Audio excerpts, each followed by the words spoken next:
Hello everybody, wanted to do a quick intro before we get into how to use Fibonacci's in the best way possible.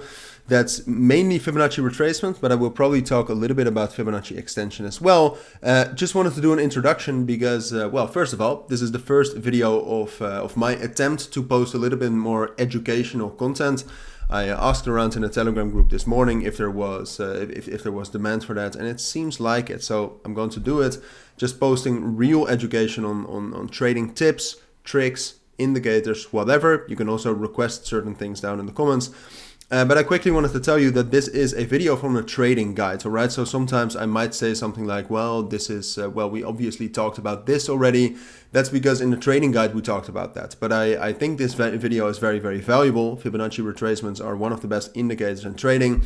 And if you do want to get the full trading guide, I will leave a link to cilinix.com, my website, obviously, where you can actually get access to the trading guide if you'd like that.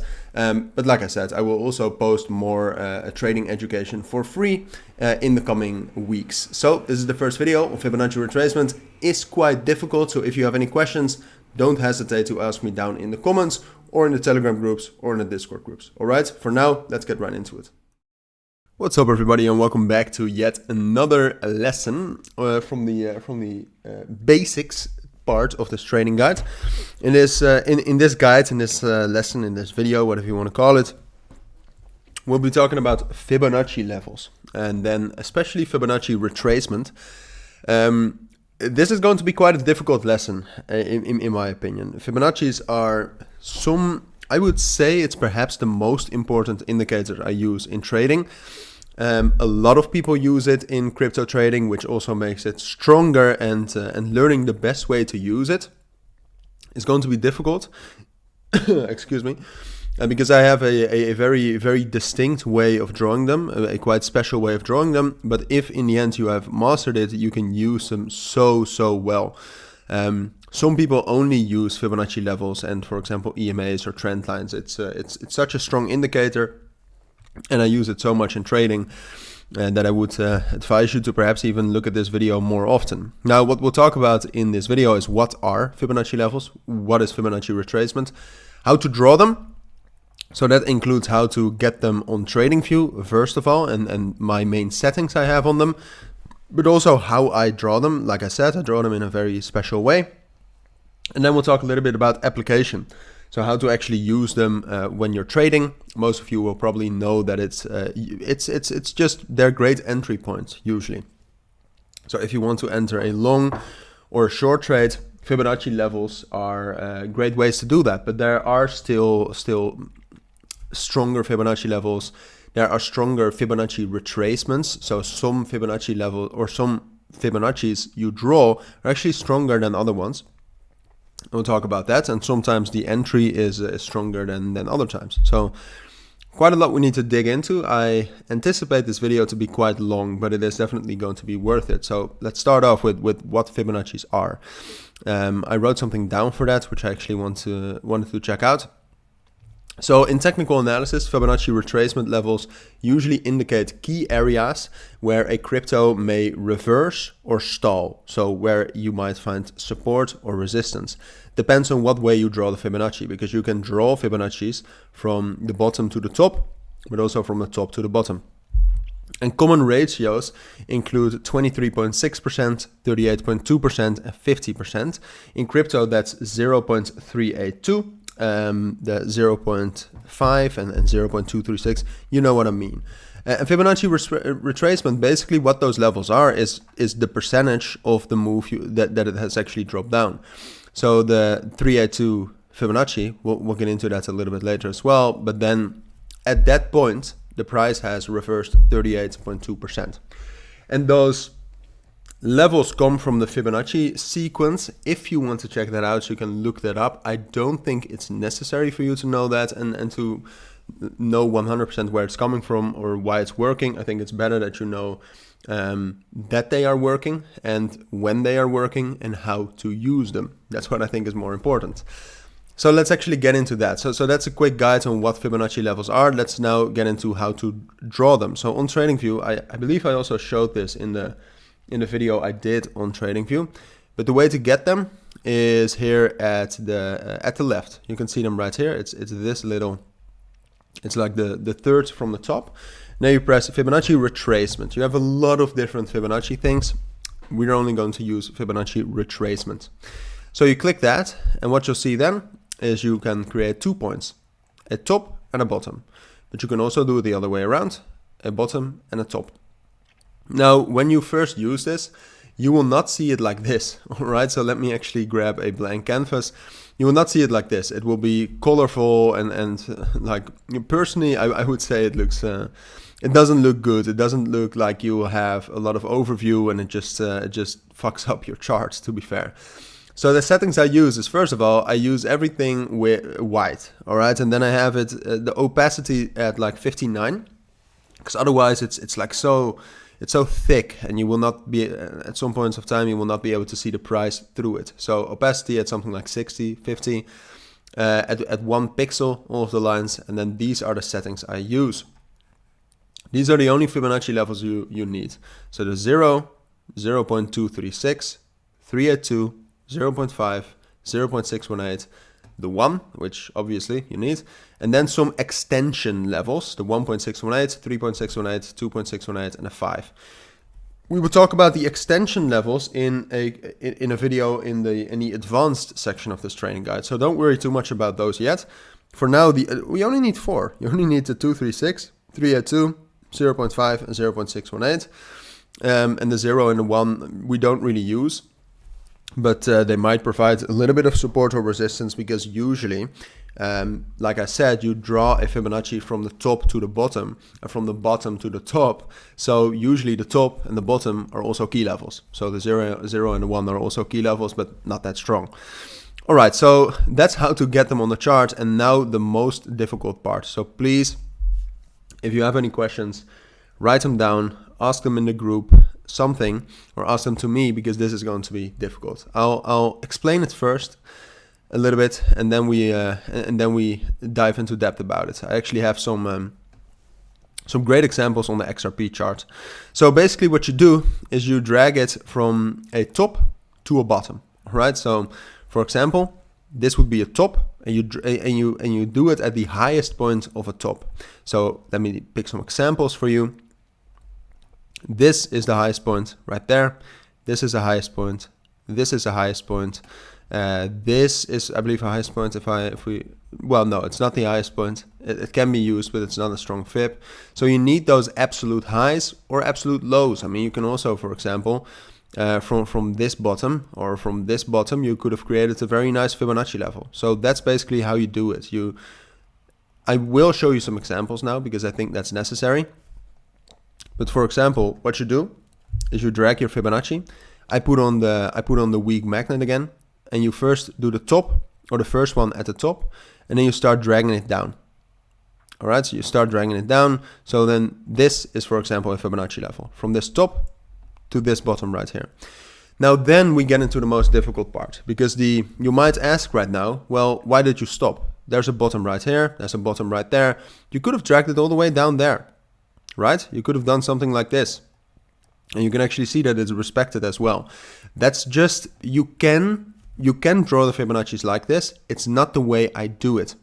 Personally, what I always do is I drag it to the first bottom, and then it should not go higher up. If we're drawing it like this, it should not pass the 382 fib. And as you can see right here, with this move right here, we actually went above the 382 fib. So then I can no longer pull it any lower. All right, so if we hit a bottom, and from that bottom we actually went higher than the 382 fib, there the Fibonacci ends for me. So for example, to give you a different example, if you take this bottom right here, so here we have the other way around, a bottom to a top, you start at the bottom, then you go to this top, what you'll see is that we do close below the 382 fib, so we retrace further than the 382 fib. But it's not a breakout. I mean, it's more like a fake out. So then it's okay, I think. But then we go a little bit further. Oh, excuse me. Then we go a little bit further, and you can see again, it's a little bit of a fake out. So I would still drag it up higher then. So then we can actually still drag it along. And what you can see is that first of all, we respect it. After that, we drop down, respected the 236 fib, respected the 382 fib, respected the 0.5 Fib, respected the 0.618 Fib. So this is an amazing Fibonacci level. It's just the best way to draw them. So you always start with a top or with a bottom, and then you drag it to the next bottom, and if it does not retrace further than the 302 Fib, then you can drag it to the next top or to the next bottom, and you go on that way until it goes higher than the 302, and there's that. So for example, another example is that, well, you have this amazing bottom right here, or you even have a bottom right here, but you can instantly see, like, if you drag it to this top, we retrace way further than the 302 Fib here. So that's invalid. So then you take the next bottom, and you can see you drag it to the next top, and then we retrace way further than the 302. So that's not valid. And then you have this. You have an amazing bottom right here, and you drag that up to the top. But then again, what you will see is that we actually retrace way further again than the 302 Fib, and we don't even really respect them. So then, because we have retraced further than the 302 Fib, you're not allowed to drag it up any higher. Well, you are allowed to. It's just not how I use them, and it's and the way I use them is based on hours and hours of research and years of experience. So that's the way I do it.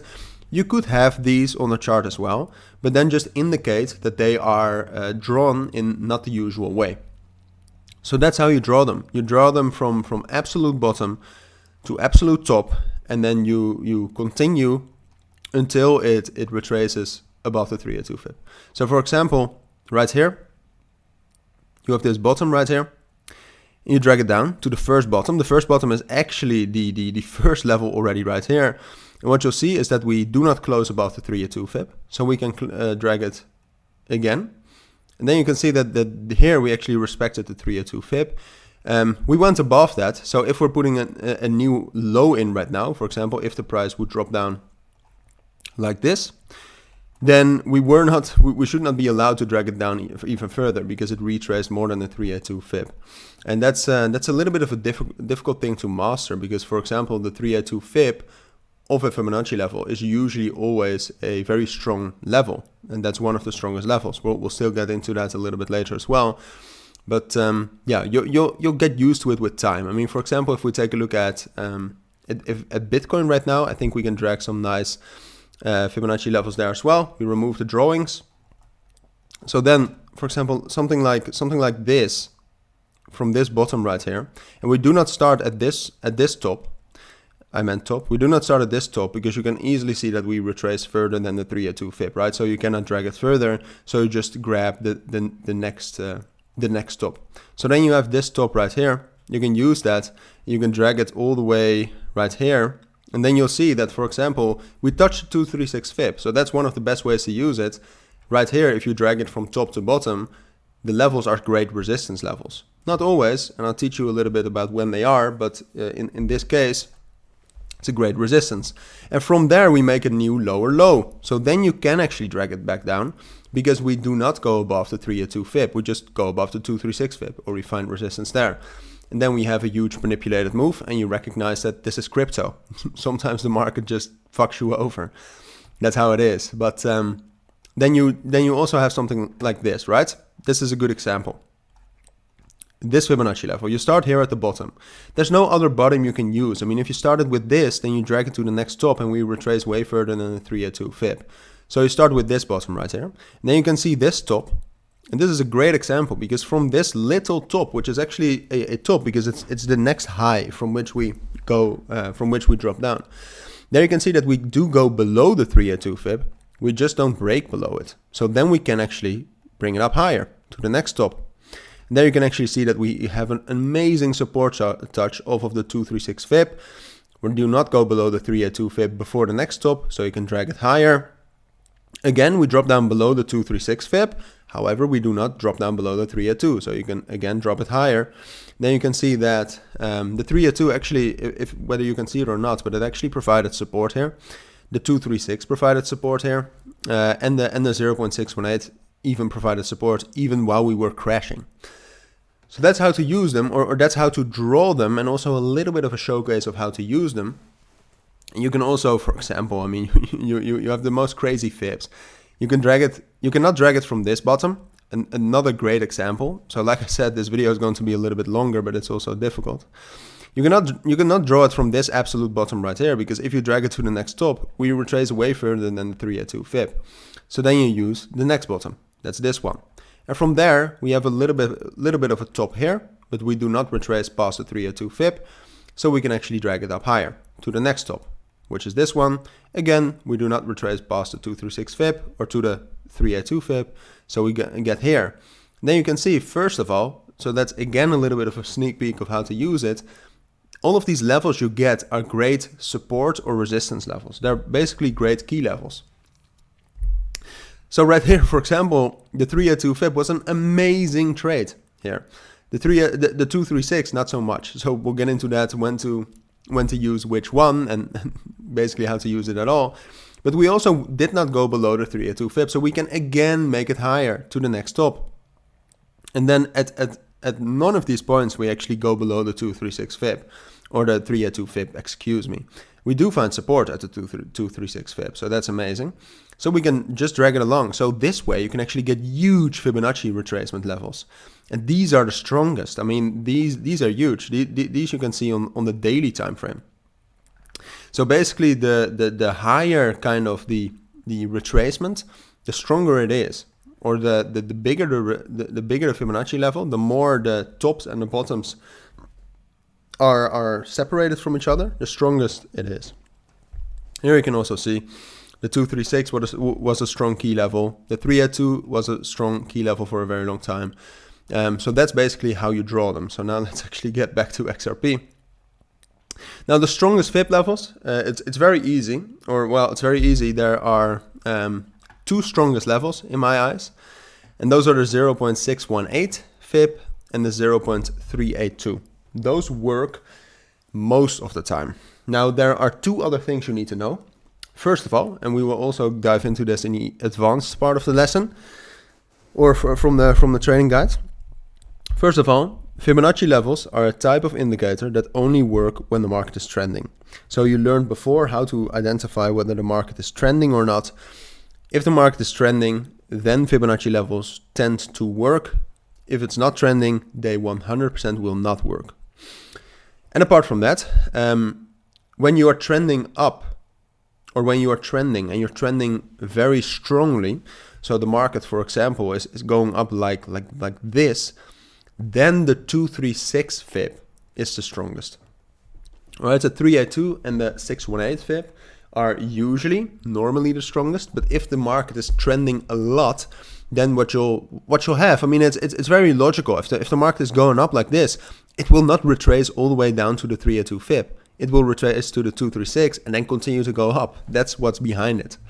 So that's something you should know as well. So like I said, it's very important you know that you know that it doesn't work when the market is not trending.